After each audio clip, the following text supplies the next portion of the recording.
Introducing Royal Caribbean's newest ship, Icon of the Seas, the ultimate family vacation. The ultimate 6 slides, 8 neighborhoods, 0 compromise vacation. The ultimate never done that, can't wait to do it vacation. The ultimate chillin' by a different pool every day of the week vacation. This is the Icon of Vacations. Icon of the Seas, arriving in 2024. Book today. Come seek the Royal Caribbean. Ships Registry, Bahamas.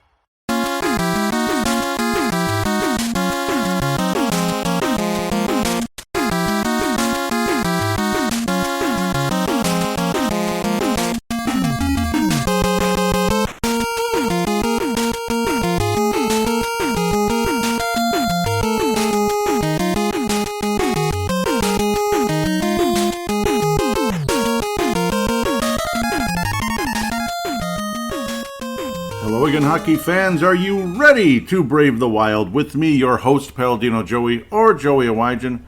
Brave the Wild is available on Apple Podcasts, Google Podcasts, PodMN, Spotify, iHeartRadio, TuneIn Radio, Stitcher, Audible, and Double Twist. Thank you once and always for downloading yet again today.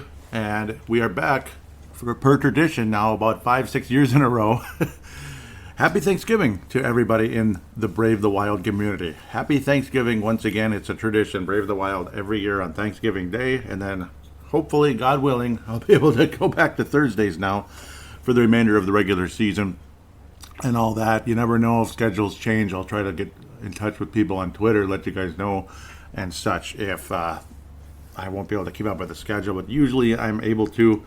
A very strict schedule, but keeping up with it generally speaking. This will not be a game by game by game by game type of podcast because it would go on for 3 hours and I just babble on and on and on about minuscule stuff. We'll talk about major topics throughout the team and kind of look at some scores and some numbers here and there, but generally we'll stick to the topics. The first major one is Rem Pitlick's emergence. A lot of people were saying how, Rem Pitlick, obviously they're like, why would you pick him up when there's all kinds of other players we could have? Obviously guys like an Adam Beckman could make the team, and of course Matthew Boldy broke his ankle anyway, but really nice emergence after returning. Matthew Boldy might have made the team possibly, or Adam Beckman from the same draft about 63 picks later. Adam Beckman, who looks fantastic, both of them doing well in Iowa so far. Though Beckman would play a little bit in the NHL this year. But no, very happy with how Rem Pitlick has emerged.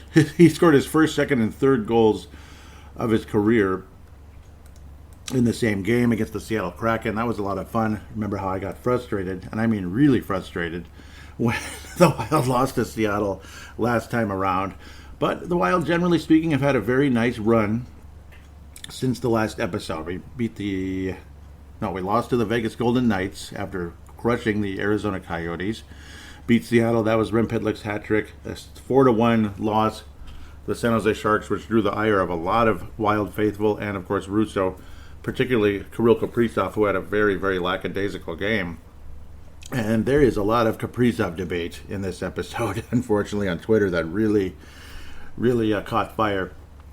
When Derek Felska put out the bat signal, let's just say unnamed person just went berserk, and when Derek simply asked a question, and I don't understand it, frankly. Let's just say I'm on Derek's side on that one. Yeah, it's a little silly. The way some people flip out, and it's not about whose side I'm on. It's about what's with the animosity over like a question. So that kind of drove me a little bit crazy. Wild beat Dallas 7-2. On the 18th of November, a 5-4 loss to Florida, where the Wild made a nice, valiant comeback. Same thing with Tampa, nice, valiant comeback. Somehow the Wild, after going down 4-1, ended up tying the thing up. That was awesome, but ended up losing in the shootout of all things. Wild then beat New Jersey in the shootout last night. Cam Talbot was unbelievable. Some people call it Drinksgiving or Drunksgiving, whatever, where it's a popular drinking day, I guess. Yeah, well, I had 2. That's it. That's as far as I need to go, to be quite honest. Not because I'm better than everybody else, but because that's my choice. My body, my choice, right? There I go, a little silly. It's been a bit of a checkered couple of weeks since the last episode. which was Thursday the 11th. And then, yep, I had a feeling it would wind up being Thanksgiving, the next episode, November the 25th. There was a small shot at it last week, but then it's like, no, I've pretty much been doing lawn cleanups ever since, and we're still not done, which sucks. But I don't want to get like Russo and LaPanta and talk for a half hour about my life versus actually talking about the Minnesota Wild, which would be nice. But no, Rem Pitlick, obviously a huge fan of him with the Gophers. I was not upset when the Wild claimed him. In fact, a couple years back, I was thinking, man, I wish Rem Pitlick was in the Wild system. I wish Rem Pitlick was the guy the Wild had in that third round instead of Nashville. And now I do have him. He can skate and he can shoot the puck, and he's got some nice little moves as well. 7 points so far in 10 games. Obviously, the hat trick is going to bolster that out, but he's a decent passer. Of course, at least one of his assists was mostly a rebound and a goal, but that's how that goes. Very pleased to have Rem Pitlick in the lineup. I'm not screaming and yelling at any Wild fan that was a little upset. I kind of get it because you want to see Adam Beckman, but Rem Pitlick ain't no piece of garbage. He's a legitimate player, I think. I don't think he's a star, but he could be a middle six player, at least a bottom six.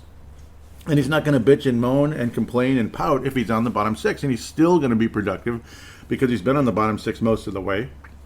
But he's also the kind of guy you could probably put in all situations, especially the power play. He clearly has stick handling ability, skating ability, and he's got a nice shot. Oh, thank you, Richard Park, for strongly recommending the Minnesota Wild claim Rem Pitlick off of waivers. That did surprise me. Sorry, the coffee makers got bored and said, whatever, I'm out of here. But no, I'm very pleased to have Rem Pitlick part of the organization, as they'd say in Canada. Again, nice to see the hat trick. And obviously, if somebody can score a hat trick, it can't be just pure luck. Occasionally, like a 2-goal game by, was it Eric Chouinard many years ago, about 20 years ago now. And Jacques Lemaire said, it's one game. He was right about that one, let me tell you. He was right about that one. But I do think there's more to Rem Pitlick than meets the eye. So far, currently the third line is Frederick Goudreau, Goudreau, Rem Pitlick on the right, Kevin Fiala on the left. Fourth line, Nico Sturm, Brandon Duhaime, and Nick Bukestad, the bugler. Second line is Eriksson Ek, Greenway, and Foligno. Interesting second line, but I suppose this line is the geek line and got along very well over the years. So, good for them. Good for them. I'm feeling weird about calling it the geek line because Foligno isn't a geek. He could crush somebody's face in. Top line, Ryan Hartman, Kirill, the Thrill, who actually is thrilling again, which is nice, and Matt Zuccarello. It's been an up and down year for Kirill Kaprizov. Kind of reminds me of the year after Gaborik came back, when he had that contract dispute. Kind of reminds me of that, where it took a little bit, but then things got rolling again. I hope things don't sour with Kirill like they did with Gaborik, because that sucked. Oh, that sucked. God, that sucked. So we'll see. I am not a Kirill hater, but I'm also not a Kirill Kaprizov apologist. There I go, jumping ahead to the next, couple topics ahead. Let's wait. The Fiala kerfuffle. Apparently, Kevin Fiala obviously has been falling out of favor. He's been pouting a little bit behind the scenes. He's been seeing his ice time completely diminish at times, where he didn't play in a whole third period. It's getting weird. It's getting scary, and a lot of people believe that Kevin Fiala could be on the trading block ASAP, and that's a shame. It would be quite a shame, especially that beautiful little game-winning shootout goal he had last night. There's a lot more to Kevin Fiala than shootout goals, but it also displays his strength and how damn good he is at it. The stick handling, the skating, and the release on the shot. He has so much ability, and it's a gosh darn bleeping shame if he's not here. It's a gosh darn shame that he's only got 3 goals on the season. 12 points in 19 games, again, 9 assists. But some of those passes were freaking awesome. He's one of the best passers on the team. And you know the goal scoring is there. You know he's going to shoot the puck. It's only 25 years of age. Yeah, there's still so much there with Kevin Fiala, and it would be a bleeping shame if he was gone. I'm a huge fan of Kevin Fiala. We need a number 1 center. But are you going to get a number 1 center for Kevin Fiala, though? Are you? At least maybe a number 1 center on this team, like a number 2 center. Maybe you could. Maybe. But number 1 centers are kind of like getting like ace pitchers in baseball. It's not easy. Or like star quarterbacks in the NFL. Good luck to you, brother. Good luck to you in getting that. Kevin Fiala. Yep, there he is. A kerfuffle. And Declan Goff of Judd's Hockey Show and Mackey and Judd fame and all that good stuff has been saying, he believes that something's brewing. Something's brewing with Kevin Fiala, and it's not good. behind the scenes. As Kevin Fiala has been bottom 6 pretty much the whole year. He's done well, but you got to think it's starting to wear on him in a big way. He's still on the bottom 6, like I just said. Frederick Gaudreau and Rem Pitlick. But yeah, him and Pitlick, there's something there, obviously. And there was some beautiful chemistry between Pitlick and Hartman when the hat trick took place. Obviously, Hartman getting some takeaways and then feeding Pitlick, just timing it just right. But Pitlick still had to make the nice move to get there. He obviously had to get open and free the way he did. So obviously, Pitlick deserves credit, but at the same time, don't discount what Ryan Hartman brings to this team. He has been absolutely awesome. Ryan Hartman has been a revelation. What looked like Hulikov's goal, I had a feeling it was deflected. And it ultimately was for Ryan Hartman's, are you ready? 10th goal of the season. It's showtime! No, I didn't just slip my tongue there. 10th goal of the season for Ryan Hartman. Before Thanksgiving, 10 goals for Ryan. 14 points, 19 overall games so far for Ryan Hartman. He's been an MVP for the Wild this far. Obviously, Kirill Kaprizov is the leading scorer, and we'll hear about that about 50 times from a certain somebody on Twitter who hates our guts, me and Derek apparently, because all we care about is stats. Yet, wait a minute, you're the one talking about he's the leading scorer in the team, so who's the one talking about stats? So that kind of defeated that argument right there. Silly stuff. We'll get back to that in segment number 3. Don't really want to jump ahead too much. But a definite scare for myself and many a Wild fan regarding the possibility of Kevin Fiala possibly on his way out. So yes, the ongoing Kaprizov debate between fans, bloggers, and podcasters. Well, so I might as well just keep going where I was going, I guess. Again, you're talking about all me and Derek or other Wild fans care about his stats, but you mention about 50 times, you son of a gun, about how, you idiot, about how many points Kirill Kaprizov has. You know, it's a good thing that he has that many points despite the fact that he's been struggling, generally speaking. He has been way the bleep better since he was called out by multiple people and he was put on the third line after that Sharks game, which was just disgusting. The Wild, everybody kind of came out, everybody kind of caught fire after that against the Dallas Stars in that 7-2 obliteration. And that would lead to the next topic coming up very shortly about the little side swipes taken by Dean Evison, which I've really enjoyed, actually. Really enjoyed. Victor Rask's goal was hilarious for basic. It kind of figured Victor Rask wound up with that goal, but it kind of is what it is. It was just, it just happened to kind of land right to him, and he was able to put it in, thankfully. So that's a classic Victor Rask goal, where he would literally, it's like he would trip on himself, and as he's sliding forward, the puck would come off his stick and go in. That sounds like a Victor Rask goal. Hey, Victor Rask scored. Kirill Kaprizov got the assist, right? Yep, Kirill Kaprizov had assist hat trick, I guess, in the game and a goal. He had 4 total points, and then Rem Pitlick, everybody's favorite, got his 4th goal of the season to open things up and had me just dancing, thinking, there you go, there's your Mike Madonna Award winner, and he just might get it. We'll see for this past couple weeks. Brandon Dehaime has certainly quieted down a bit. Unfortunately, I think just 1 point, actually, in the last 2 weeks. But that's okay. He went from 12 games, 6 points, to 19 games, 7 points. Again, that's fine. It is what it is. He's going to continue to develop and continue to get better. You know the points are going to come as the opportunities continue to rise. Somehow Frederick Gaudreau has 2 goals on the year. That's nice. We're appreciating that, as he was able to get one very recently. Dumba's at 10 total points, Spurgeon, and unfortunately he has a lower body injury who's week to week. To me that sounds like an ankle, but it could be a knee as well. Not exactly sure, but luckily it's not like an out for the season type of thing, and it's not like a meniscus either, where it's like he's definitely going to be out for a month or 2 or beyond. Might be a sprained MCL or a sprained ankle. That's the 2 guesses I have when you talk about lower body injury and week to week. For the 31-year-old Edmonton, Alberta native, Jared Spurgeon, the captain. The guy who's taken over as the 3rd alternate is Joel Eriksson, which I have no complaints of. The only other person I could imagine getting it would be another defenseman by the name of Jonas Brodin. Instead, it will be Mr. Joel Eriksson, who will be joining Marcus Foligno as the 2 alternates among the forwards anyway. Obviously, Pete's definitely got leadership ability, and I think he's an easy choice if somebody's to go down, that he'll be the other alternate, just like Foligno or Dumba were last year. Foligno would be all the time in the past. But the Kaprizov debate, it's extremely frustrating how people get so sensitive, so offended. I'll save most of that for the fan interaction segment, but then again, should I? I think that's mostly supposed to be fan interaction. Derek got a bit perturbed, and I don't blame him one bit. I'm not going to read all the stuff he said to me in the private messages, obviously, because I wouldn't be polite if I did that to him. Of course, Derek of Crease and Assist. But, yeah, I'll not name the person. It looks like, yeah, it continued into last night, too, which is kind of funny. But I don't blame Derek for getting a little frustrating. Yeah, yeah, I mean, sometimes you just want to have a conversation about the Wild, and people can't handle it. I guess it's, it's okay.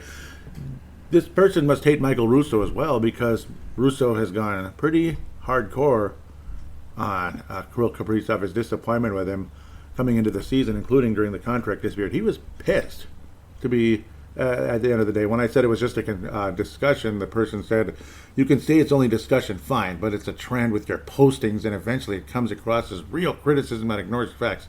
Find an original, honest narrative, please. When have I come off criticizing Kirill Kaprizov, honestly? Maybe a little frustrated on the show, and I've asked him, this person, about 19 times. Okay, maybe like 3 or 4 times. Have you actually ever listened to 5 minutes of this show?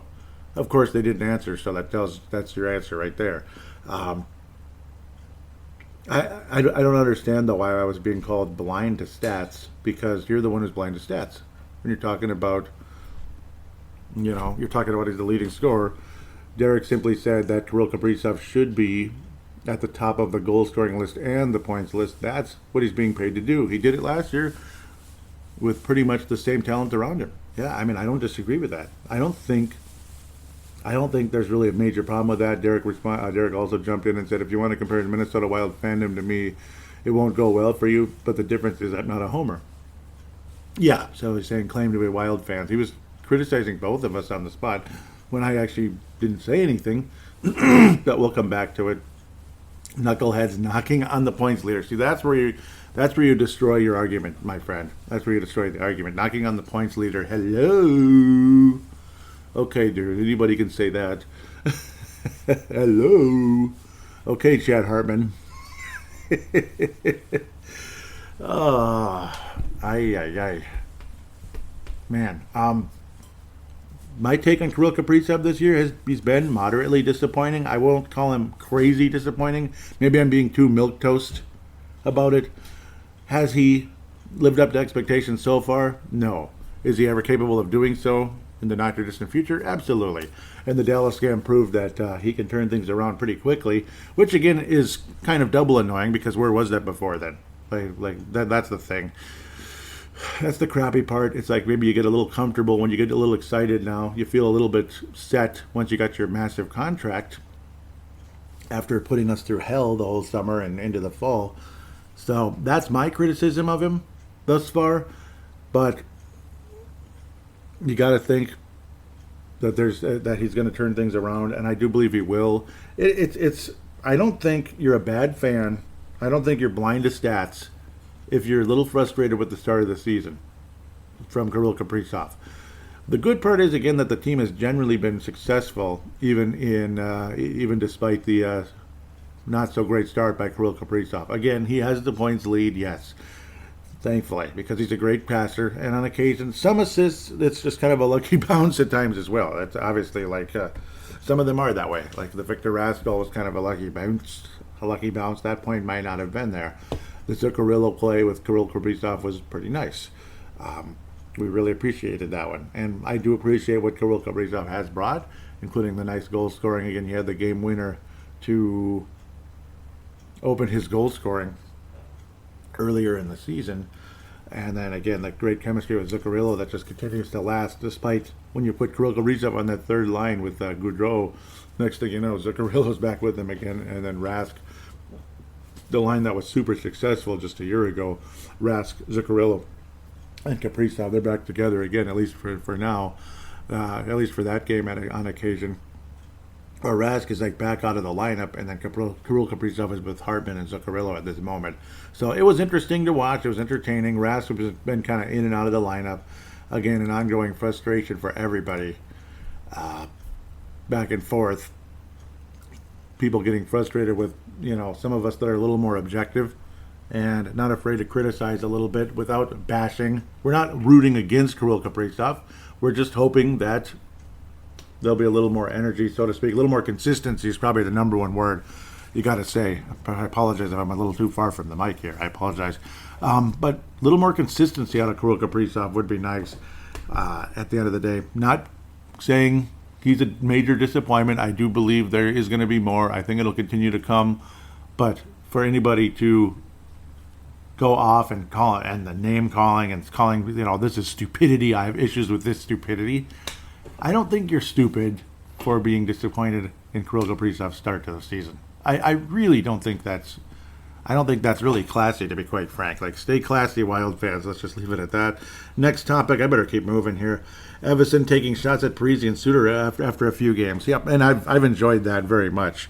As people have caught on to that, it's obviously very subtle, kind of subtle, where he's saying guys aren't worried about their time on ice and their shifts, and we're not playing in double shifts, and we're not worried about points. We're all just kind of working together. And he kept kind of saying that, especially after the New York Islander game and the Dallas Stars game. Guys taking double shifts and or the minutes and such on the ice for a certain defenseman named Ryan Suter. Yeah, that guy, who again led the Dallas Stars in time on ice. Surprise, about 24 minutes, pardon my almost French there. More minutes than anybody on Minnesota. And here's the other thing. When you had selfish players like Ryan Suter, excuse me for saying so, selfish players like Ryan Suter in the lineup, you had your third pairings reduced to like about 8 minutes. At least one of the two guys, maybe the other guy got 10, 11. Now, your third pairing each played at least 16 minutes. And that's pretty cool. John Merrow and Dmitry Kulikov, pardon me, it's not Kulikov, you have to have an H in there with the K. Dmitry Kulikov, who's, they've both been a really nice pairing. Merrill, old Larry Bird himself, right? Probably a little too young to remember Bird as an active player, unfortunately. But obviously kept up with him in the future afterward. Really cool. I love when players recognize classic legends from the past like that. But it's amazing how even things are, generally speaking. Spurgeon ultimately had the most minutes, 23-19. This is just the Dallas game alone. Jonas Berdine, 21-39. And then Dumba and Goligoski both got just over 19. And then Kulikov and Merrill just over 16. See, things were more balanced out. Look at the Dallas Stars. Their third pairing, Andrei Sekera, only 12 and a half minutes compared to Suter's 24. And let's not forget the 28 minutes that Suter would average for years, particularly in the Mike Yeo era, where the infamous line, well, Suter was gassed there. That's when the Wild would lose in overtime, or there'd be some late third period goal. Because Suter's a selfish son of a... You get the idea. It's frustrating. Fan after fan after fan was calling him a class act and how they missed him. I'm sure off the ice, with fans, he's a great guy. I'm sure he is. I wouldn't doubt that for a second that he is. He looks like a nice guy. But he's a locker room lawyer, and so was Zach Parise, and that was the massive frustration with so many fans, media members that knew what was going on all this time, and all of us were kind of probably like wondering what is the issue, kind of like Bill Guerin was saying, like the 30,000-foot view, whatever, like where we didn't really get to be up close to what was really going on. Like, what's the issue? Why haven't we been successful? There's something rooted here in the culture and we need to change it. It's not working and we need to change it, and that's what it was. As I've played that 100,000 times on the show now, and because it was like dead on. It was absolutely dead on, and that was the situation with Suter Parise. So there's a reason why Dean Evason has been taking shots, because it was poison. It was absolute poison. It was toxic for the team, and it was never going to change until they were gone. You can like them until you're blue in the face. We can have the I don't even know. We can have video tributes to them. I almost forgot what that word was. I'm just losing my mind here. We can have video tributes for them till we're blue in the face. But until you truly know what was going on the inside, I don't know. We're missing the boat as to what was truly happening at the end of the day. I should write an article about that on Gone Puck Wild. I really should for Fansided. I need to start writing again. Of course, I'm not as inside as a lot of people, but still, there's a lot of material out there. Was it Tory Mitchell recently talked about the situation where both Parisi and Suter had houses in Edina, just like the cake eaters they are, right? Cake eaters, right? They were definitely being cake eaters with this team. Let me tell you, they were the definition of what a cake eater is, because they organized that the team would have practice twice a week in Edina, so they didn't have to travel far to practice. And Tory Mitchell was talking about that. That's how much power those guys had. And there were guys on the team that were just like, what the bleep? Like, what is this crap? This is too much, man. Why do these guys get such convenience? Or maybe other people had to travel even more, which is pretty rude, to be quite frank.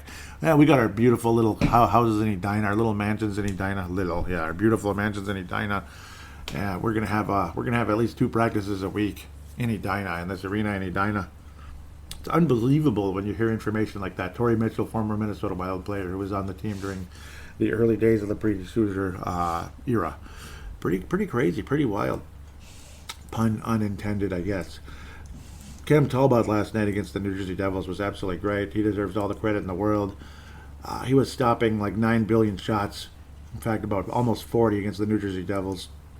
And then we'll wrap up this segment. Wow. New Jersey's gotten better. It's amazing. They're 7th place with an 8-5-4 record, but they are. Minnesota's 1st place in the Central, which makes me feel like $1 million.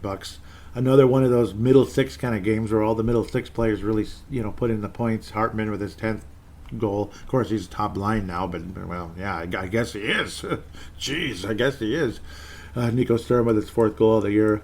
Shorthanded from Freddie Gaudreau. What a beautiful timed play. Frederick Gaudreau, he faked the shot twice and then just kind of did a little stick handle and then sauced it over, as they say. It was a saucer pass over to Nico Sturm, who was one-on-one with the goalie, because the pass was so well timed. It drew both defenders over to Frederick Gaudreau, and that left Sturm one-on-one with Blackwood. And oh my goodness gracious, what a great play.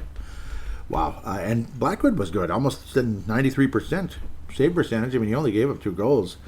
Cam Talbot faced 42 shots in the game. It was a bleeping shame when New Jersey tied it up at the last minute practically. Oh, I felt so bad. Yeah, it was literally in the last minute. I felt so bad for Cam Talbot. And then it's like, wait a minute. We're not going to lose, because Talbot's been so bleeping sharp. Why would we lose this game? Especially once it got to the shootout. Talbot made 3 saves. He made the first 2. Then it was Fiala's turn. Boom. What a beauty. Absolute beauty shot. Talbot had to make 1 more save, and I'm like, he's going to make this save. You just know he is. And the Edmonton, the New Jersey shooter had no chance. Forgetting off the top of my head which one it was. I think, it was the guy who scored, actually, like twice in the game. What am I talking about? It was the guy who tied it up. Yep. Shangovich. Yep, that's who it was. Sharangovich, yep, he was the one who tied it up and made us all frustrated. And I was like, oh boy, of all people, not him, please not him. And then it didn't matter. Talbot made him look silly, where he just ran out of space and time. And then that was all she wrote. And the Wild ended up winning the game. Nice to see Nico Hischier finally getting rolling a bit, as he has, boy, had he been kind of slow out of the gate. Of course, I guess as a rookie, he did have 52 points, which sometimes I forget. He had a pretty good rookie year, and he's just gotten so quiet since then, and had a bit of bout of injuries as well. Off to a really solid start this year. Not great, but a solid start to the season, I suppose. He's kind of like Fiala, I guess, right now, getting way more assists than goals. But that's how it goes. I'm babbling way too much. Mike Modano Award winner for this episode is going to be Rem Pitlick. I'm going to give it to Rem Pitlick. Why not? He's been a wonderful revelation. Makes us all feel so good. I'm so happy to have him, honest to God. It's not because I'm this Minnesota guy who only wants Minnesota players on the team. I'm not Doug Woog, okay? Doug Woog. God bless him, though. God rest his soul. I just thought that was a little bit bad sometimes, even though it can be good, I guess, for the Gophers. But Rem Pitlick, obviously, son of Lance, brother of Tyler, and there's another Pitlick right now on the Gophers. Pretty cool. Very cool to see. Nice to see Tyler Pitlick having a little bit of success in Calgary, as he had some in Dallas. But Rem, again, hoping that he continues success with Minnesota. He might end up being the best Pitlick in the NHL. We'll see. Because his dad, Lance, was, he's kind of a stay-at-home guy. Didn't have a ton of points. Didn't stand out a whole lot, but he was good enough. That kind of thing. Kind of like a Bombardier, you could say. Kind of high IQ guy. Rem, again, continued success. Hoping for the best there. The James Tripper Memorial, it's Kirill Kaprizov. No, it should be the guy who was giving me and Derek and others a lot of hell. I'm going to actually nominate him for it, but we'll give it to Greenway again, even though he's been okay, but still only 3 points on the season. Yes, it feels like I'm just picking on Greenway, and so is everybody else, but it's like, my God, man, only 3 points. There's just nothing there. There's nothing there. You might end up not getting a whole lot for him if we make a trade at the end of the day. Dumba has had some gaffes off and on this season, but there's no way he's getting any type of a James Shepard memorial. So far, Greenway's been James Shepard, like a higher draft pick who hasn't done a damn thing. That's exactly what James Shepard did with Minnesota. Again, the Madonna Award is still going to go to Pitlick, even though it was like 2 weeks ago. But he's been good ever since. I haven't really been disappointed with Rem Pitlick since he suited up for Minnesota. Maybe the first 2 games or so, he looked just so. But ever since, Rem Pitlick looks very much an NHL caliber forward, winger, blah, blah, blah. With that said, we'll take a quick break. We'll return to preview 4 games coming up.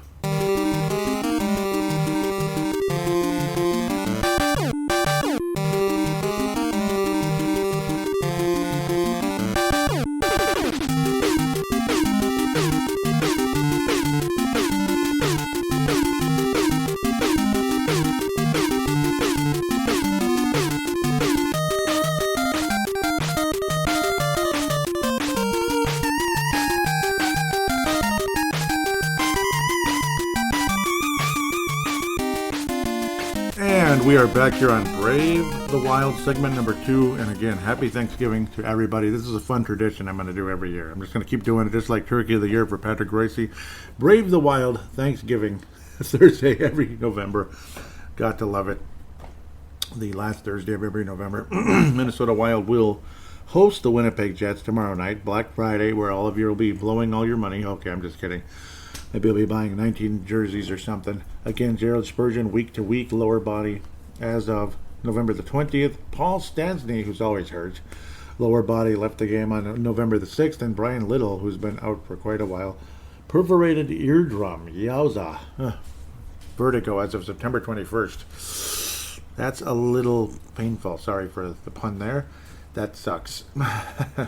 Yeah, that's not fun. I'm not even trying to make light of the situation. That's not fun at all. General comparison, general summaries. Minnesota's 5th in the league, 5th in the NHL on goals. Winnipeg is 16th. Goals against. Hellerbuck's been pretty good. 8th against. Minnesota 23rd, unfortunately, because we've been inconsistent. Assists, Minnesota 6th. Winnipeg 16th. Power play, Minnesota's 23rd, so we're still struggling there. Winnipeg is 17th. Winnipeg is the worst penalty kill in the NHL, so let's capitalize. Our power play is only 23rd, so something's got to give. Hopefully the Wild can take advantage of that situation. That could really help. Minnesota's penalty kill is way better than it was. This is basically where Minnesota's was earlier in the year, the mid to upper 60s. Now we're at 80.6 and 19th in the league. Minnesota still pretty undisciplined, 27th, with tons of penalty minutes, where Winnipeg's much more disciplined at 10th. Shooting percentage 21st for Winnipeg, and Minnesota's 8th. Apologize to get too statistical. Minnesota won 6-5 in OT. That was that very dramatic game. I believe that was the home opener earlier in the season. God, that was fun. Oh, that was fun. Beat Winnipeg 6-5. November 26th is the next. Yeah, that's the game coming up. It's a 4-game series for this season. December 27th and January 10th. Both of those games will be in Winnipeg. So that's the end of Minnesota's home ice advantage. Winnipeg has lost 4 games in a row. 2-1 to Edmonton, 3-2 to Vancouver, 3-1 to Pittsburgh, and 3-0 versus Columbus. They just stopped scoring. I mean, just look at that. 3 goals in 4 games. 4 goals in 4 games, sorry. Minnesota has been, we're 2-3 in our last 5. So, we've struggled a little bit. The Florida and Tampa losses. The Florida 2-step hasn't been overly friendly for Minnesota. Hellebuck averaging about 2.5 goals against a game. Save percentage 92 and no shutouts on the season. He's been very strong, to say the least. Kyle Connors leading the club in scoring with 12 goals and 22 total points. Great season for him, and Andrew Cobb right behind him. Paul Stastny has been oft injured once again, kind of like the story of his life. Blake Wheeler really hitting the wall now. 14 games and only 5 assists. He's obviously struggling as well. Minnesota should be able to win this game, and of course we've struggled a bit. Hopefully Minnesota can give Winnipeg their 5th straight loss. They've dropped down to 9-6-4 on the season. So you consider Winnipeg is off to an awesome start after losing 4 games in a row. You'd think 9-2-4 leading in, but I suppose 1 or 2 of those must have been shootout losses or overtime losses for Winnipeg. 4 of them already on the season. Minnesota only won, most recently to Tampa. Otherwise, we've either gotten 2 points or no points thus far this season, with a lot of overtime and shootout victories for the Minnesota Wild. Minnesota wins the game 3-1. Minnesota wins 3-1. Most likely guy to score. Let's go with Kevin Fiala. Come on, Kevin, start scoring, okay? Let's start scoring some goals. That would be great. Okay, sorry. December, we're not quite there yet. Now we play the Tampa Bay Lightning again. So we wrap up that season series. We did get a point out of it. Braden Point apparently has an upper body injury as of November the 21st. We'll see if he's back by then. Kucherov's been out all season so far with a lower body injury. Most of the season. As of October the 16th. Most of the season. Eric Sternick as of November 9th. Unfortunately, Tampa's 13th in goals, 12th in against, 15th in assists, right in the middle. Again, the shootout loss, officially 5-4 a week ago. Shooting percentage, both teams are pretty equal. Penalty minutes were both bad. We're both have over 200 penalty minutes. Their penalty kill 6th in the league. I remember seeing that. Yeah, very, very strong. And the power plays 13th is Tampa's. It's a fun matchup. It's a tough one. This will be an XL Energy Center, which hopefully will help a little bit. 2-time defending Stanley Cup champions. I don't think they three-peat because nobody does, unless you're the Edmonton Oilers. I mean, the New York Islanders or Montreal Canadiens. Very few teams get to three-peats. Montreal did it in the 70s, and the Islanders, of course, did it in the beginning of the 80s. Kucherov was off to a good start in the 3 games he played, but he's been out ever since. We'll see if he ever comes back. Corey Perry's still hanging around. Now he's on Tampa. He's cup chasing. I believe he did get a Stanley Cup way, way back in the day with Anaheim. I believe he did. Steven Stamkos leading the club in scoring. As you remember, he was the guy who was always injured for the Wild, and Kucherov was the star for a couple of years here. And then Braden Point as well has been very deadly. He's a clutch player. 13 points on the season in 16 games. 7 of them are goals. Will it be another loss to Tampa? Minnesota has matched up very well against this team. I think the Wild win this one too. I think the Wild win this one against the Tampa Bay Lightning. It's going to be a little bit higher scoring, maybe. Vasilevsky's I believe Vasilevsky is questionable coming into this one. We'll see, but I suppose we got a few days, so maybe not. Minnesota's going to somehow win this thing 4-2. The most likely guy to score in this one will be Kirill Kaprizov. Kirill Kaprizov will score 2 goals in the game, in my opinion. 4-2. Minnesota beats Tampa Bay. Maybe an empty netter. Maybe one of them will be an empty netter down the stretch by Brodin or something. Or Dumba. Those are probably your 2 best guys for that. But a 4-2 win. I think empty net victory. It won't be like we actually scored 4, full strength goals or over, skating, with a goalie, whatever type of goals.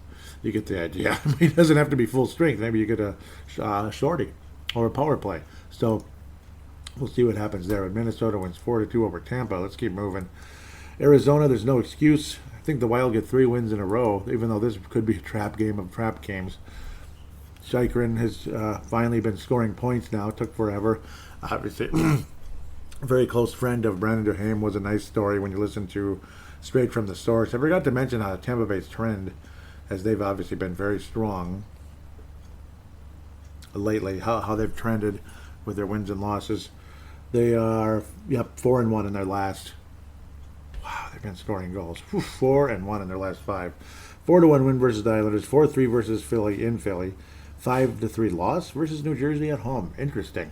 5-4 win over Minnesota. Boo. And then 4-0 over Philly. Wow, impressive. So apologize there for backtracking. Let's get to Arizona, who's 14-2 on the season. They have just been snake bit. Clayton Keller leads the team with 5 goals. Shea Gotzenberg with 12 assists. Scott Wedgwood has 3 wins in the net. Jay Beagle has been out since the 21st of November. Anton Strawman, defenseman, been out since November 16th. And Johan Larson, former Minnesota Wild prospect who was traded for Jason Pominville years ago to Buffalo. Now he's in Arizona. That figures. Oh, Johan, you have been around a lot of losing, haven't you? And I think he was on a pretty awful Iowa Wild team, or was it the Houston Aeros still at the time? I don't think they were. Oh no, they had to have been good. Houston was good at the end there when Mike Yeo was the coach. Yep, the Arizona's worst in the league in goals scored. They're worst in goals against. They're worse in everything. Yet they've won 3 of their last 2. Ooh, they've won 3 of their last 5. Pardon me. They beat St. Louis 3-2 on November 16th, lost to Columbus 5-4, beat Detroit 2-1, beat LA 2-1, LA Kings, of course, and they lost to Edmonton 5-3. Not a big surprise. But they're in like 30th place in everything, 30th or 31st. They're worst in assists, worst in goals against, worst in penalty minutes. Oh my God.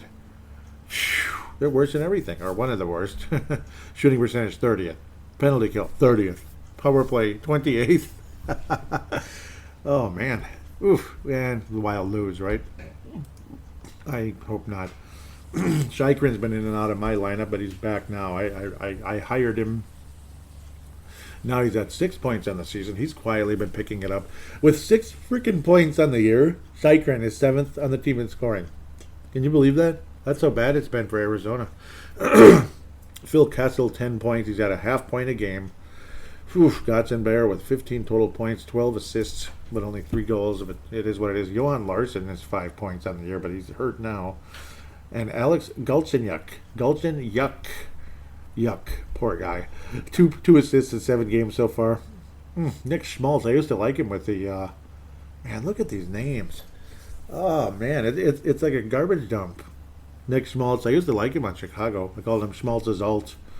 Louis Eriksson, remember him? He's been all over the league now after being a really good player many years ago. 1 assist in 18 games. It's a garbage heap. It's like old washed-up players. And then you have a couple of legitimate players like Chychrun, who's getting going again, thankfully. Again, big friend of Brennan DeHaan growing up in Florida. And Clayton Keller, who's okay. You know, he was supposed to be good. He's just been kind of up and down. What a weird team. I've been babbling way too long. Don't lose this game, but it does reek of it could be a trap. I think the Wild are going to go 3-1 this week, but I don't think this is going to be the loss. At least I hope not. Carter Hutton has seen some action. Scott Wedgwood has been their best goalie by far, I would say. As Karel Vizmelka has given up over 3 goals a game. Scott Wedgwood is one of the reasons why Arizona's starting to pick it up. So go Scott Wedgwood. He could make things interesting, and this might be one of those funky trap games where the Wild have lost in the past to Arizona at home. It could happen. This one is in the Xcel Energy Center. Minnesota wins. 3-1. Only 3-1. Most likely guy to score in this one is going to be Matt Dumba versus the Arizona Coyotes. We wrap things up with the New Jersey Devils, a team we just played, of course, at Xcel Energy Center. New Jersey's been a good road team, and I think this is the trap game of the group. Somehow I think Minnesota's going to beat Tampa and Winnipeg. Yeah, we're going to lose to the Devils or Arizona, and I think we are. I think we lose to the New Jersey Devils. Ultimately, 3-2 loss, or 3-1, 3-2 loss versus the New Jersey Devils. Again, we just played them. They're kind of middle to bottom, like a little bit below average in a lot of categories except goals against. Obviously very strong. And no, Martin Brodeur is not the goalie, of course. I think you figured that out a little while ago. But they were always one of the best teams with goals against. They've always kind of had a conservative defensive style going all the way back to the Jacques Lemaire days. New Jersey in their last 5 games. They had a game against Ottawa postponed because of a ton of COVID in Ottawa, apparently, even though their whole team's vaccinated. Funny. New York Rangers 4-3 loss, postponed to Ottawa, lost 4-1 to Florida, beat Tampa 5-3, and lost to Minnesota. They have not been playing particularly well, but I have a sneaky feeling they're going to beat us on December the 2nd to open up the month of December, but that doesn't mean the Wild are going to have a bad month. Unfortunately, they'll open it up poorly, though. 3-2 loss to the Devils, maybe 4-2 with an empty netter. But I think it's a trap one. The Devils win. The Devils win. Most likely got to score in this game. It's going to be Joel Eriksson-Ek. Joel Eriksson-Ek will score a goal. Actually, let's go with Nico Sturm. I think he scores again versus New Jersey. And the Minnesota Wild go 3-1 this upcoming week. With that, we'll get into prospects now. And as per usual, we'll open things up with the Iowa Wild. Marco Rossi is now leading the club in scoring. He is absolutely dominating. He is now a star in the AHL officially with 14 points, 3 of them goals in only 11 games. The saucer passes just looks absolutely apart. Can't wait to see how he translates to the NHL. Obviously, we want to be patient, but at the same time, you're chomping at the bit. I'm sure he is as well. Definitely a worthwhile prospect in the Wild system, and you just can't wait to see what he can do. Nick Sweeney, will he be a call-up at some point? You never know. 12 points in 13 games. He's simmered down a little bit. Mason Shaw has been consistent all season. Again, only 22 years of age for Mason Shaw. The 3 ACLs he's had over his career, but at least he's been staying healthy. Joe Hicketts has been a nice little find from Kamloops. Kamloops, just like a couple of our prospects we're going to talk about very soon in our draft. Obviously, I talk about Kamloops all the time. Joe Hicketts, 12 points, 5 goals. He's just been awesome. We got him from the Detroit system.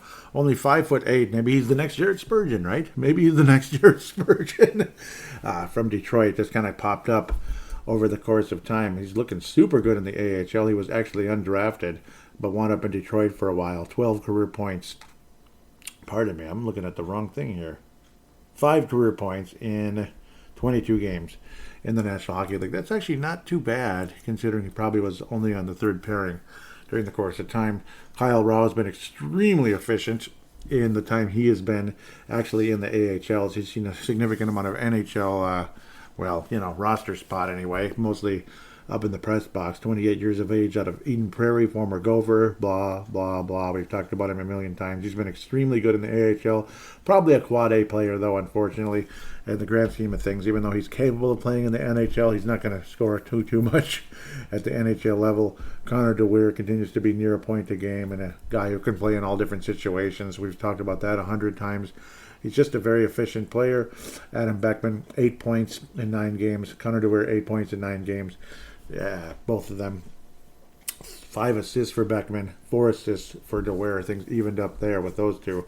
Kalen Addison's been picking it up after being quiet. He's been called up again, though, on the Jared Spurgeon absence. But so far it's been Jordy Ben. Don't want to get him mixed up with Jamie Ben. Jordy Ben. Like Jordy LaForge. Sorry. Kalen Addison was starting to pick things up after a relatively slow start in Iowa, but now back in Minnesota, 6 assists in 10 games in the AHL. He's got a couple points in the National Hockey League thus far. Damian Giroux certainly slowed down after an awesome season last year. He's dropped off a bit, unfortunately. And Matt Boldy, couple goals in his first game with the Iowa Wild, and next game added a goal and assist. He has been awesome. Actually, he had 3 points in his first game. 2 goals and 1 assist, and they had 1 assist in the next game. Has been Matthew Boldy's been absolutely fantastic. He added his 3rd goal. I'm all over the place. 4 points in only 2 games so far for Matt Boldy. Returning from the ankle injury, nice recovery. Derek Barabo has been good. Andrew Hammond had a shutout. Now he's at 3. He had shutout recently in that Matthew Boldy return. The Iowa Wild mustered only 1 goal the other day, though. Very quiet game, unfortunately. Marco Rossi's been absolutely... again, it's Rossi and Boldy. Nice to see them playing together with Kyle Rao. That line has been absolutely dominant when they've been together. Sweeney and Shaw and Beckman have seen time together. Shaw's been the center. Obviously, he's got some valuable abilities out there. Cramarosa is a 28-year-old veteran. He's okay. He's an occasional fill-in for this and that reason. But Damian Giroux's been a bit of a disappointment thus far. Slow start for him. Again, 4 points in only 13 games. That's a damn shame. It really is. Andrew Hammond had a meh start to the season. He's been absolutely dominant ever since. Again, 3 shutouts recently, dropping his goals against average to 2.33. Let's continue quickly here. We look at the ECHL very, very, very briefly because I'm a fan of Bryce Misley. He's got 8 points thus far for the Iowa Heartlanders. They're off to a pretty lousy start. Hunter Jones picking it up after an awful start to the season, averaging about 5.5 goals a game. Now he's got it down to just above 4, so thankfully. He's won a couple games since, 3-5 on the season. Save percentage still 88, where Trevin Kozlowski, woofda, 86% so far. Save percentage, goals against average, 5. That's right, 5. Yeah, I said it. Okay, I apologize. Bryce Misley's the main guy, I would say, in the... Bryce Misley and Hunter Jones are the main prospects, I would say, in the ECHL. Hockey's purgatory, as people call it. Obviously, Hovanov is a prospect as well. He's finally back now in the ECHL. He did not play in the AHL at all. He was just scratched in all those games.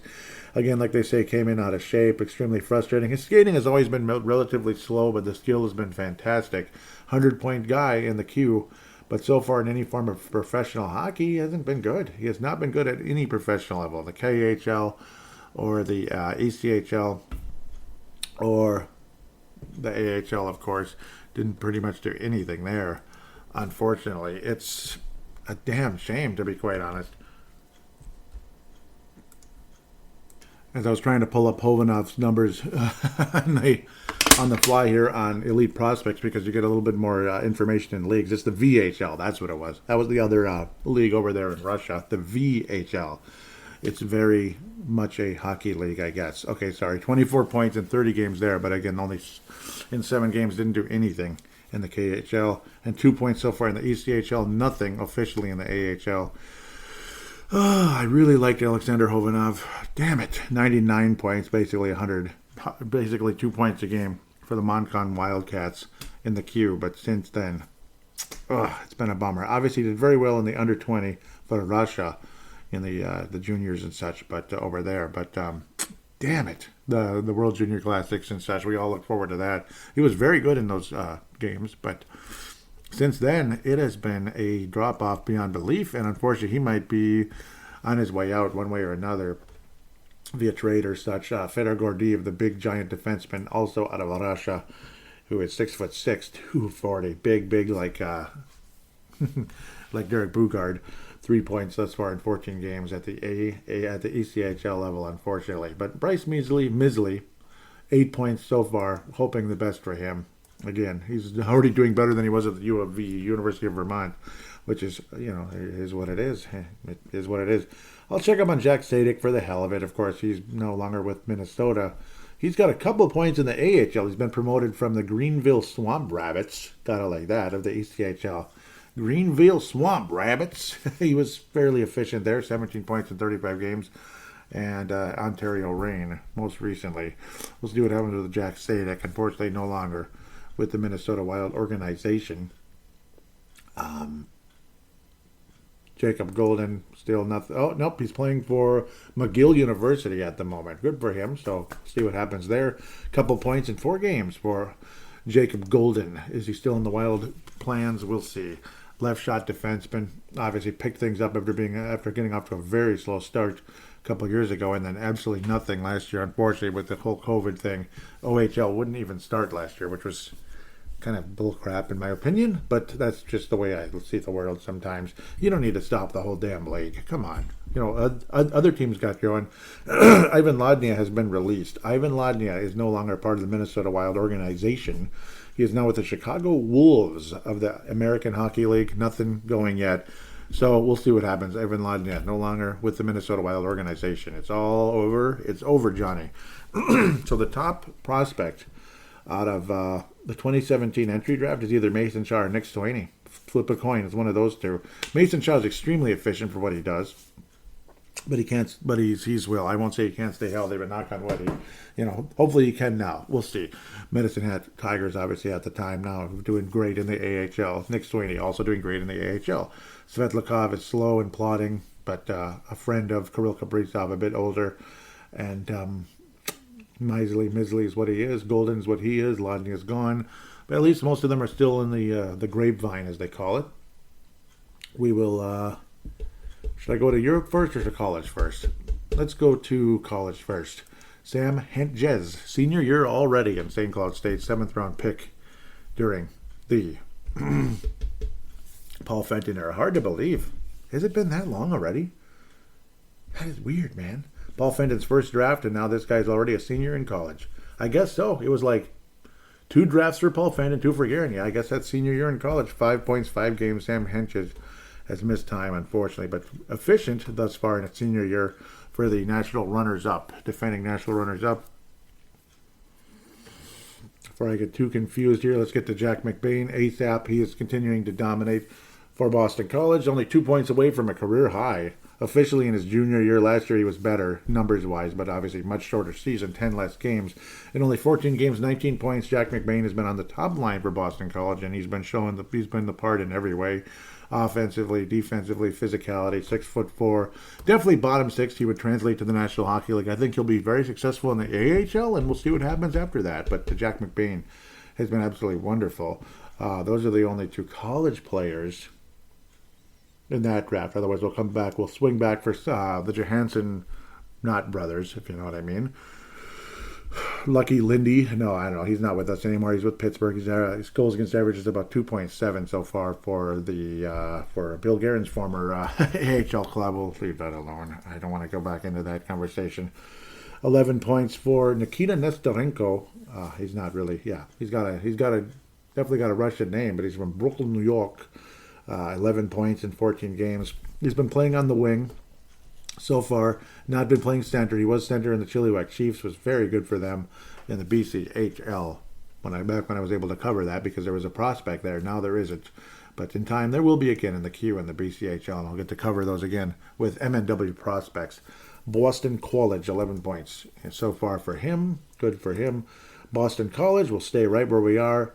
Marshall Warren, obviously a physical, not physical, but high IQ player who's got some offensive ability. He can be physical when he wants to be, obviously. Smaller guy, though, from Laurel Hollow, New York. Left shot defenseman, only 5'11", not that little. 7 points in 13 games thus far, 3 of them goals. Definitely he's got offensive ability and he's got a shot on him. But again, he's a couple years away from the National Hockey League. Guskov, he's actually in the KHL, but I'll jump ahead to it. I might as well. Not a whole lot going on with him. I don't know what to say at this point. Only 5 points so far in the KHL, but it is a jump for a 20-year-old. So maybe I shouldn't get too down on him just yet. But Guskov, we'll see, off to a slow start so far in his professional career. First off, he's missed time off and on, but he's stayed healthy generally this year. Last year, he missed a significant amount of time. Pretty much been near a point a game throughout his collegiate career for the U of Connecticut. Already a junior. 5 goals in 11 games. 8 total points for Vladislav Firstov. Still only 20 years of age, so that's the good news when you look at that. So, I've been kind of all over the place with the juniors and such. Yeah, I got to go to the juniors as well. I think that's it for college. Yes. Now we'll jump into juniors and then into Europe. We'll wrap things up with Europe. Juniors, obviously that'd be the much younger guys way up there. Most recently, Pavel Novak, man, he's been absolutely great. Smoke Z loves him, and I like him too. He's been extremely efficient thus far in the for the Kelowna Rockets of the WHL. 21 points, 9 of them goals. Super duper solid. Pavel Novak might be a nice find there in the 5th round. Damon Hunt. Yeah, Smoke Z absolutely loves this guy. He's absolutely almost just about guaranteeing he's an NHL player. A little bit of everything. He's got leadership capabilities. He's got a great shot. He's extremely high IQ. He just got banged up years ago, but now he's been wonderful. He played 6 games in the AHL last year and he got a goal. He's got a strong shot. Again, very, very high IQ. And he's almost a point a game for the Moose Jaw Warriors. 12 points in 15 games, 6 goals, 6 assists. Damon Hunt will see NHL action someday, and I'm looking forward to it. Is he 20 years old yet? He's not even 20 years old until May 15th. Damn, Damon Hunt's got a long, he's got a long future ahead of him.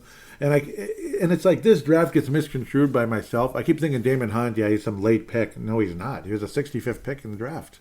So Damon Hunt is well thought of. And we'll see how things go. Ryan O'Rourke, also very well thought of. He is just about a point a game. Absolute leader, physical force, does a bit of everything. He will absolutely be in the NHL, and he will log major minutes. Might get an A or a C on his chest one day at the AHL level, if not the NHL level. He'll definitely be successful in the AHL. There's no question about that. But NHL, Ryan O'Rourke absolutely has NHL in his future. Sets players up nicely. does a bit of everything. You're starting to see some offensive capabilities from him, more so than maybe early on in his career with the Sioux Greyhounds. He'll be turning pro very soon, and can't wait for that. Clearing my throat a little too much here. Okay, eventually we'll wrap things up with Europe. Carson Lambos continues to be spectacular in WHL, only 18 years of age, 13 assists. Again, more and more leadership capability. Just seems to be another character guy and an absolute find for this team. 26th overall in the first round. Again, making me look crazy wanting Pinelli so bad when this guy was available. Again, had a weird situation last year, but has recovered very, very nicely from it. Plus 21 on the year for the Winnipeg Ice. I still say that's the most unique name in NHL or in hockey history or sports history. It's very unique. Winnipeg Ice, just like the basketball wood floors or something. The NBA, like the Indiana wood floors. It's great. I forgot one college player, Jack Pert. I apologize. Definitely a capable power play guy. Again, 6 points thus far for St. Cloud State. 2 goals, 4 assists, showing significant promise there. Missed a couple games, but still looking strong in a big way. Caden Bankier, Kamloops Blazers. Absolutely love that logo and name. Absolutely love it. Bankier, love what he brings. 17 points thus far in 17 games. He's a point-a-game center thus far. And we'll see how he continues to translate as things move forward. Absolutely, everybody loves his possibilities. 86th overall pick in the draft, of course. Kyle Masters, more of a physical stay-at-home defenseman. He's only got 1 goal in the last 2 years, but at least he's getting some assists here and there, and he's a plus 12 this year versus a minus 5 last season for the Red Deer Rebels of the WHL, the Western Hockey League. 6 points so far in 22 games. Josh Pilar, probably my favorite prospect in this group other than, Carson Lambo. Well, this is a good draft class in 2021. It looks really good. 25 points, dominating. He's got to move to the next level. He was more than a point a game last year, and now he's beyond that, well beyond that this year. 25 points in only 17 games, 9 goals already, 16 assists, does a bit of everything. He's a plus 13 on the season. Josh Pilar, how do you not love him? And Nate Benoit finally got a point last week. Congratulations. So far, 1 assist in 15 games, but he is a plus 3 for the Tri-City Storm of the U.S. Hockey League out of Bow, New Hampshire. Bow, New Hampshire. Congratulations, Nate Benoit, getting your first point thus far. Marat Kuznetsov, pardon me, 11 points in 29 games. Certainly a slow down in the scoring factor, but provides a bit of everything in leadership. 200-foot player. Everybody loves him. He's an unbelievable skater. Sounds like a super Wes Walls, according to a lot of people. Obviously with the speed, the leadership, the defense. Again, sounds like a super version of Wes Walls.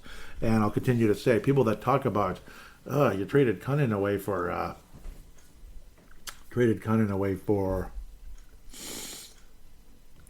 Nick Bonino, but I mean, it's like funny though. I mean, you traded Cunnin away for this guy, not for Nick Bonino.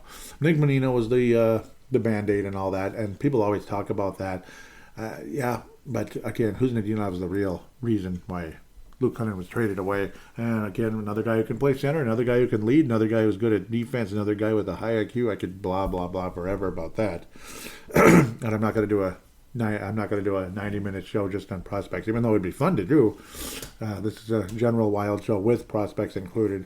Again, really very, very enjoy covering the prospects. That's why I do, despite the fact other people do out there as well.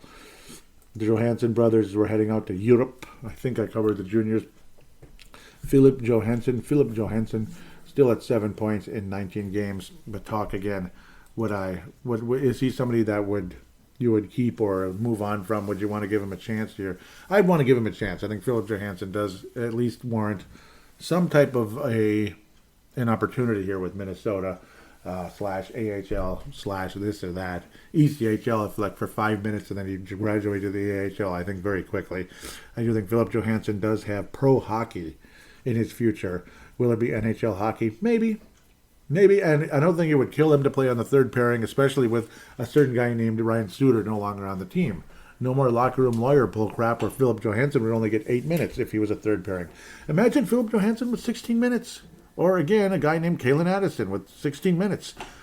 third pairing isn't death of defensemen anymore, where in the past it was. You're going to die. You're never going to get any action. You're going to get, you're going to be buried in the lineup. You'll never get anywhere because selfish ass Ryan Suter is going to hog all the minutes. Guys like that. It's bull crap, and thank God that nonsense is no longer dictating the locker room the way he was. Great player. He was missed when he wasn't on the ice. He is missed still to this day. He was definitely a factor on the ice, his presence, but his presence in the locker room is not missed. Guaranteed. I guarantee 1,000,000% not missed. Simon Johansson, again, not a whole lot going on. He's actually picked it up, the last couple of weeks. Got a couple points the last week, or 2 weeks, pardon me. Now he's at 6 points in 22 games, and it looks like he's going to be in the Swedish Hockey League now for Desjardins IF. He's been there before. He's been kind of moving around from Yves Tempier. I'm probably mispronouncing all of this, but we'll see what happens. Both of those Johanssons are right shot D. Philip Johansson Frölunda Hockey Club of the Swedish Hockey League. So, Philip, we'll see what happens if he continues to develop. I don't think they're going to completely give up on him. I just don't think he's at the top of the frickin', I don't think he's at the top of anything either. Final guy, Jesper Wallstedt, obviously the top goaltender prospect, no question about it. 1.88 goals against average thus far for Luleå hockey something in the Swedish Hockey League. Hockey F. Luleå. Yeah. Apologize, I'm just being strange here. In the Swedish Hockey League, obviously got tons of potential. Goals against average, like I just said, 188, 8-6. Obviously not high scoring over there. Not 917 for the save percentage. 19 years of age. Jesper Wallstedt, absolutely the goalie of the future for Minnesota, and that's a good thing. And Hunter Jones continuing to be up and down, but obviously he's a very slow starter from what we can gather. And watch him continue to improve in the ECHL and come to the AHL next year. Played in the AHL pretty much all last season and kind of hung in there pretty nicely. Alex Tuck, just for the heck of it, a side note, has still not been able to suit up for the Buffalo Sabres. Still been injured, unfortunately. But we'll see what happens. So the Alex Tuck equation for the Vegas Golden Knights is no more for all of us that were frustrated about that. Apologize for clearing my throat so damn much. So with that should wrap up the prospect segment. And now we'll come back for some interesting, dramatic fan interaction right after this.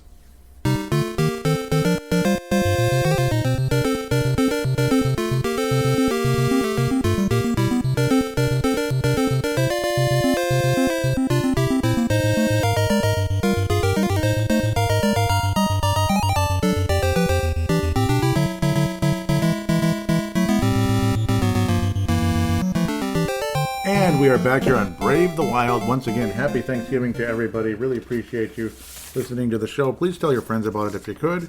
Going to recommend the Vig It application. Vig It, V-I-G-I-T. 2 separate words, of course, for Android and Apple devices. It is fantasy betting, basically. Social media for sports bettors. You can post about your picks, see what others are saying about games. Vig It Betting League is a month-long betting competition to see who the best sports bettor is over the course of a month. Free-to-play sportsbook. Bet free coins, win real prizes. Betting stats. There's great information available on the Vig It Line movement where the public is betting. This is not real money wagering. It is basically fantasy betting in a lot of ways where you can compete against other people and win real prizes as well. Through and like national competitions and such, kind of like those, those picks like NBC and such, where you can win money. It's stuff like that. So highly, highly recommended. If you do join it, please put in the referral bar Paladinolive. It's one word, Paladinolive. Also, I'd like to recommend that you jump on to crypto.com and start trading cryptocurrencies. It's a lot of fun. It's lucrative. I've made thousands of dollars, and I'm not kidding. I'm not making that up. I have made thousands of dollars trading cryptocurrency, and you can as well. Crypto.com. Highly recommended. I will put a referral link in the show description. Please use that if you join, and you get $25, and it will help the show greatly. We each actually would get $25 if you do join that. Highly recommended. And if you want any tips or like which cryptocurrencies to look at, private message me or tweet me. Let's go from there. At Brave the Wild. Derek Felska of Crease and Assist. Great writer. Him and his wife write for the Minnesota Wild. Usually he writes the reviews, and his wife Teresa writes previews for games, but occasionally it's switched around a bit. Derek often writes stories as well about happenings with the Minnesota Wild, particularly in the offseason with certain stories. During the season, he generally writes about games, game reviews, at least once a week. Always appreciate what he does there for the Sports Daily. It's at Crease and Assist. You'll find him right away. And yeah, yeah, we'll get to some of the silliness that went on this week for some reason. Derek puts out, have a Minnesota Wild question on your mind? Ask Brave the Wild. Just tag your questions, hashtag BTWMN, and ask away. And yes, that's what you do. And it gets people going. Hashtag BTWMN. Always appreciate that. Very much so. Derek leads things off saying, with the Minnesota Wild taking number 22 to arbitration and giving him a one-year deal, then insisting he has to have a big year, is there any chance they sign him long-term, or are they just putting him through hell before they trade him later this year? I really thought they were going to be able to sign him long-term. I really did, especially when you consider his $5 million is coming off the books, and then you just maybe give him a $2 million raise. I know, only $2 million, right? But in the NHL, $2 million is not the end of the world. You could give him, 5 years, $7 million per. That's what I was thinking was probably going to be where we're heading towards, or 7-7. You know what I mean? But now it looks like they're putting him through hell before they trade him later this year. It sure does, doesn't it? That's kind of been the story of late. It looks like him and Dean have kind of a hot and cold relationship, love-hate relationship. It's been a back and forth thing going back to their days in Milwaukee with the Admirals. When they get along, it's great, but Fiala will have some weird turnovers and such, and next thing you know, he's benched for a very, very long extended period. And it's unfortunate because I'm a huge Fiala fan, and I'm sure a lot of you listening are as well. Whoa, what am I doing? I got a crappy feeling, for lack of a better term, that he's not going to be here next season, and that sucks. Continued. Derek has asked another one, says, who is the next NHL coach that will be fired, or who are 3 coaches you think are on the hot seat right now?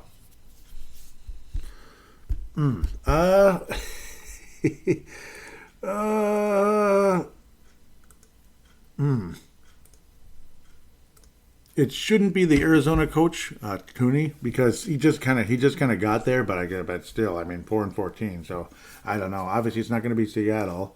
Maybe Dallas. Rick Bowness might be a possibility.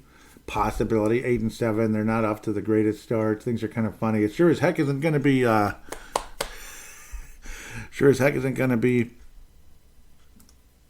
Daryl Sutter. Sure as heck isn't going to be him. Look at the Calgary Flames. I'm really enjoying that, actually. Rod Brind'Amour, he's done. No, it's not going to be Rod Brind'Amour. Maybe in Montreal, because they're always changing everybody. Dominic Ducharme. Lindy Ruff, New Jersey, he's definitely not on his way out. He's well respected, and they're doing okay. New Jersey's actually pretty respectable. John Cooper's the least likely. He got 2 Stanley Cups in a row, but who knows? Paul Maurice is well respected. Gerald Gallant, he just got there for Pete's sake. Barry Strotz is looked on as a legend. Todd McClellan's all over the place. I'm not a huge McClellan fan. I really like Dave Tippett. He's doing frickin' awesome, isn't he? And so is the Edmonton Oilers, generally speaking. I think Rick Bowness might be in trouble, possibly. Man, you just look at the list and how short people's careers are. Mike Sullivan's got multiple cups. He should be fine and all that. Paul Maurice is well respected. John Cooper's actually the longest tenured guy, and he could have been in trouble a couple of years back if they would have been upset in the set. If they got upset again, he probably would have been gone, and now got multiple cups. I think I'm leaning towards Dallas because things just aren't going so great there. Bruce Cassidy, I got to think he's pretty safe. He's been damn good. Kind of like what Granato's doing in Buffalo thus far. Don Granato. Is Peter DeBoer, is he in trouble in Vegas? Probably not, but you just never know. Vegas is all over the place, and they've had some good times and some bad times, this and that. I would go with the Dallas coach right now, with Rick Bowness. That's just my guess. It's it's really not Dave Tippett, guys like that.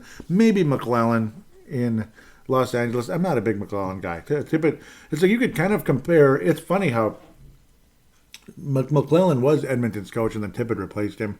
I've always liked Tippett much more. I like the more defensive-minded coaches. I think than the wide-open ones. I mean, the wide-open coaches aren't so good.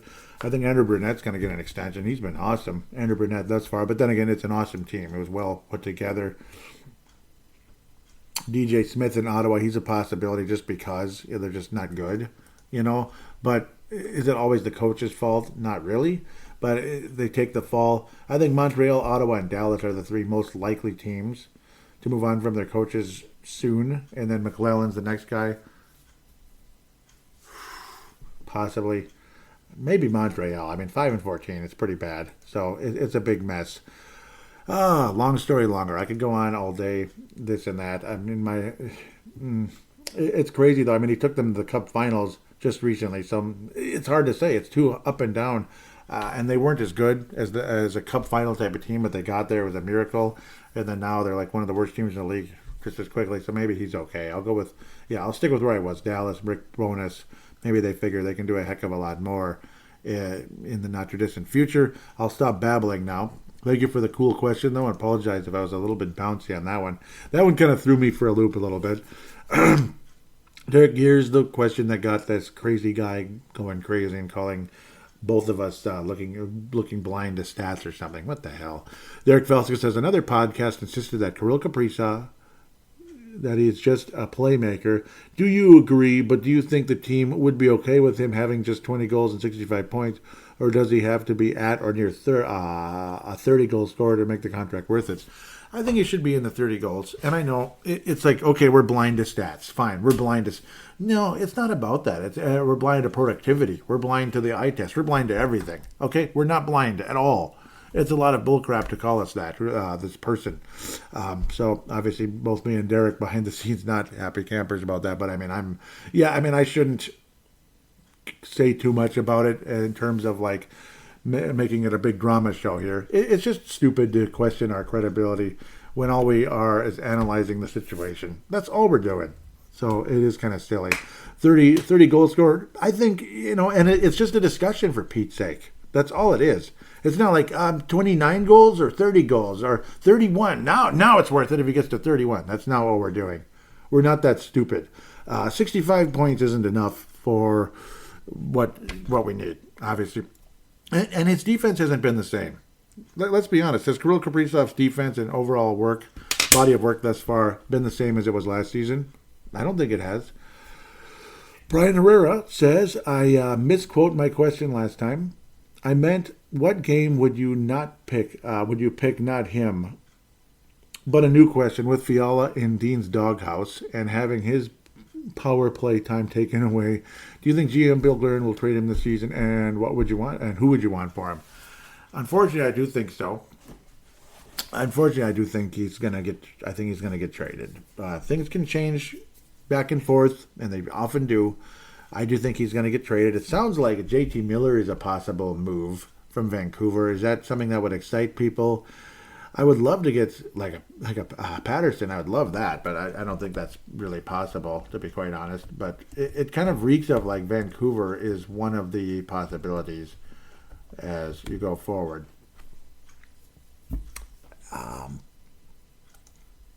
And thus far, right now, JT Miller's stock is high because he's the leading scorer right now for Vancouver. It doesn't guarantee anything. Pedersen is a guy I would love to have, though. He's not doing super well this year. He's only got 10 points so far in 20 games. And, I'm blind to stats again. Brock Besser sounds like, that's not where we want to go. You want to look more for a center versus a winger. Elias Pettersson, somebody I really would love to have in Minnesota. I can't believe I just called him Patterson, but I'm getting everybody mixed up with, Patterson on the Vikings. Let's just stop. Peterson. Oh my gosh, it's driving me nuts. Obviously, we know who I'm talking about. Bo Horvat. I'd rather have Pedersen any day. Quinn Hughes isn't going anywhere. He's the best player on Vancouver. JT Miller, it sounds like that's the one that people have been talking about, the Russos and such. Unfortunately, he's a bit older. He's just about 30. Unfortunately, he's not that old, though. He's a year younger than Charlie Coyle. And he's actually only 3 years older than Mr. Fiala. That might be where we're heading, something in that direction. Miller's obviously had some success with the Rangers. He doesn't stand out that much, but he did have 72 points 2 years ago with Vancouver, and that was in a shortened season. So he's been very good in Vancouver. Maybe Vancouver sells high and gets Kevin Fiala. Who knows? Pedersen, or I just said it again. JT Miller would fit in very nicely, I think, with Minnesota. Pedersen, they'll probably want too much, but maybe you can kind of start with Pedersen, see what else maybe you'd want to throw in if you want to get Pedersen, if Vancouver would be willing to make that move. And then if you need to settle on JT Miller possibly, because Vancouver has inquired about Fiala, as has the Carolina Hurricanes, apparently. So who would you want from there? Sebastian Aho. Yep. That would be nice. No, I don't know what's realistic, honestly. Sebastian Aho would be freaking awesome, but that ain't happening. He's a bona fide star. Svechnikov, that would be freaking cool. But yeah, it's another winger. Obviously, very good player. Super high end. Everybody respects him. Number 2 overall pick in 2018. D'Angelo, if you want a defenseman, a really high scoring defenseman, I don't think we'd be able to. I think he's a little bit too high as well. Vincent Trocheck is a name that's been out there in the past. He's the same age as JT Miller, a little smaller guy. That's a possibility. Vincent Trocheck. He's similar to JT Miller. He's had a 70-point season. There I go, looking at stats. Again, former Florida Panther, of course. Panther and Hurricane and Carolina Panthers and Carolina Hurricanes and blah, blah, blah. I don't think we'll be trading for Jordan Staal unless he's some kind of throw-in, right? Teravainen would be sweet as heck, but again, that's another winger, but a very talented one. Maybe if you want to go winger for winger. But that's probably what you're looking at Trocheck or JT Miller is probably where we're heading. Is it super exciting? Not necessarily, but it'll help. Long story longer. I'll continue. Derek Felska says, after he converted on two breakaways, were you surprised that Dean Evason didn't give Rem Pitlick one of the top 3 spots in the shootout? What is your ideal top 3 shootout players only? Minnesota Wild players only. Kevin Fiala, absolutely. He's just been flipping, blinking, bleepity bleep, beautiful in the shootout. He is so good. Kaprizov as well. And I know you think, okay, whatever, Kaprizov and Fiala. That's real creative, Joey. But it is creative because they absolutely dominated in the times they were out there. I think Pitlick should get a look in that as well. I think that's a good choice. Fiala and Kaprizov are easy choices. Like the move Fiala made, he just makes it look so freaking easy. The way he just handles the puck and then just releases it the way he does, and it's just boom right in there, beautiful. Trying to think of who else might be a good one. Dumba obviously is a possibility, depending on your thought process. I'm trying to think though. I think I would put Pitlick out there. Like, why the hell not? I mean, instead of like a Goligoski who's got the ability, but I'd rather go with like a Pitlick or Zuccarello. No, he's not a shooter. Not Zuccarello. So I will go with Pitlick, or maybe even Ryan Hartman. But I'm gonna say Pitlick for now. And then we'll see what happens. But I think with those 3, I think that's a great group. Like Derek asked again, why can't the Kaprizov homers admit number 97 played uninspired hockey the first 10 games of the season? That's a good question. Why can't they? Because they're crazy. Black Space says maybe the bar is Black Space. This is Sebastian Barton out of Mankato says, maybe the bar is just so high. Not saying it shouldn't be, but lots of players start slow, and yes, I'm very biased. My kid's name is Kirill. I can't really, that's fair enough, fair point. I can't really get mad at that at the end of the day. Music Geek replies to us saying, how many goals do you think Kaprizov will have by the time we go to the Olympic break? And a bonus one, which Minnesota Wild players will make the All-Star rosters this season? How many goals do I think Kaprizov will have by the Olympic break? So that's like in February. 11? I think he's going to pick it up and he'll be about 11, which again, is that exciting? No. But, yep, I'll go with the number 11. That's just floating in my head right now. He'll probably have more assists than goals at that point still. Maybe 30 points by that stage. I want to see more Fiala and Kaprizov together, to be quite fair. Which wild players will make the All-Star roster this season? I do think Kaprizov makes it. And I also believe that Pitlick makes it. No, I'm kidding. Hartman might be a dark horse for that. That would be funny, wouldn't it? Wouldn't that be funny if Hartman made it? It sounds crazy and unrealistic, but I guess you never know. I think it's Kaprizov for sure. Probably not Talbot, but you never know. Probably not. Probably not. I mean, the goaltending has not been a strong point for Minnesota this year. Kaprizov is going to make it. He's a bit, the name, the numbers, and blah, blah, blah. Everybody wants to see him out there. I think he makes it whether, some people might say that he deserves it or not. I think it's just one guy, actually. Maybe Fiala if he really, really steps up and he gets hot between now and then. Right now, just one guy, Kaprizov. Continue. Keep babbling too much. Mike, Moko V, 65 says, bring the KK family over to watch their son play. So will they bring him over to watch their son play? Yep. We'll see. We'll have to wait and see there. I'm not going to get too much into the argument. I think I already did. The back and forth, and the show's already about an hour and a half, which is okay. It's okay. It's almost there. Really appreciating those of you. I hope you are having a wonderful Thanksgiving if you're listening on Thanksgiving, or again as we head into the Christmas season. I hope you have a wonderful Christmas season as we head forward, and hopefully I'll be able to bring out regular content on Thursdays again. At worst, it might be 2 weeks for the next show, but most likely I'll be back next Thursday. I think we'll finally finish the cleanups, which would be a wonderful, wonderful feeling. And yeah, if I get too deep into the back and forth, it'll get a little crazy and it'll go on forever. And yeah, I don't know if all of you want to hear all of that necessarily. It's just some of the stuff that was said was nonsense. It's sad. It's frustrating. Some of the stuff that was said towards myself and Derek was a little frustrating.